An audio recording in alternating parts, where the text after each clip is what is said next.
কেমন কাপড় তো গর্জিয়াস কাপড়, ঠিক আছে। আপনার কাপড় কিন্তু আঙ্গুলে সুই মানে গাঁতে যায় এবং কি রক্তও বাইরে যায়।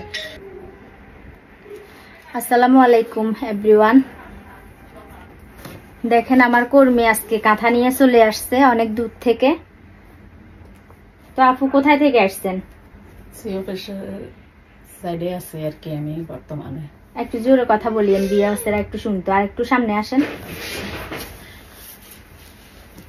আপনি কি কাঁথা সেলাই করেন? জি। এটা সেলাই করে আনছেন? ঠিক আছে। সুতাগুলো উপরে গেছে না? জি। দেখেন গাইস, সুতা একটু উপরছে, এটাও নিয়ে আসছে। কিন্তু সবাই এরকম দেয় না, সব আপুরা দেয় না এরকম। কিছু কিছু আপুরা দিয়ে দেয় যতটুকু উপরে। তো এটা উনি সেলাই করে নিয়ে আসছে। তো সেলাই করতে কেমন লাগে? কয়দিনে সেলাই করেন একটা কাঁথা? 20 দিন বা মাসও লাগে, 20 দিনও লাগে, 15 দিনও লাগে। এটা সেলাইয়ের উপরে আর কি। আপনি যদি নিয়ম করে সেলাই করেন তাহলে তাড়াতাড়ি হয়ে যায়।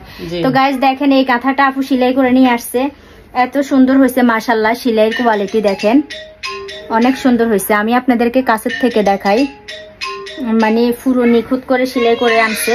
তো আপুর জন্য দোয়া করবেন আপনারা। তো সেলাই করতে কেমন লাগে কাপড়গুলো? এবং কি মানে ইয়ে করতে কষ্ট হয়। আপু মানে বলতে কাপড় ঠিক আছে, কাপড়ের মানে কোনো সমস্যা নাই। এলে একটু মানে আঙ্গুলে বাজে, যে আঙ্গুলে কষ্ট হয়।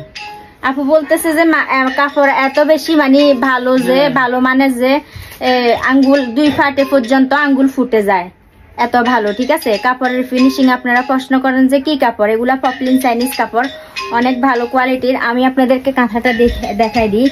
অনেক সুন্দর করে কিন্তু সেলাই করে আনছে। এটার নাম হচ্ছে চাকলতা জবা। হ্যাঁ, চারপাশে এরকম চাক থাকবে, পাশে একটা বর্ডার লাইন থাকবে এরকম আলাদা, আর মাঝখানে পুরাটাই ডাবল গুল্লতা জবা। অনেক সুন্দর করে কিন্তু সেলাই করে আনছে।